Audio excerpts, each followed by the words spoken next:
Gusto mo pa rin ako? Oh yeah! Oo naman. At may dating pa rin ako sa'yo? Alam mo, actually, hindi nga nagbago yung itsura mo, yung katawan mo, ganun pa rin. Parang wala talagang pinagbago at all. Kaya naman...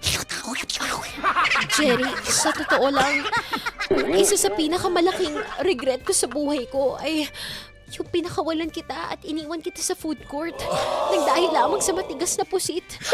I miss out the chance sa tunay na matigas at hindi lang ang pusit. Alam ko naman, oo.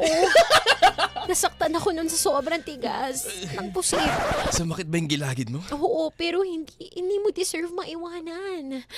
Hindi mo deserve na maiwan ka sa ere. Pero kung sakali, Janice, na may pakain ako sa... Anong kung sakali? Ano yun? Sige, open ako dyan. Anong ano? Okay ba sa'yo kung ibang matigas ang pakain ko sa'yo?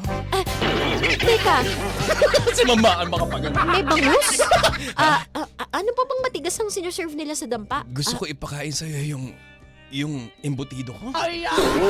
Sandali lang, hindi ba ang embutido ay sinisiksik ng mga laman at tinurog na laman ng isda? Pero I don't remember na matigas yun. Sandali nga, nalilito ako. Para sa'yo, titigas ang embutido ko.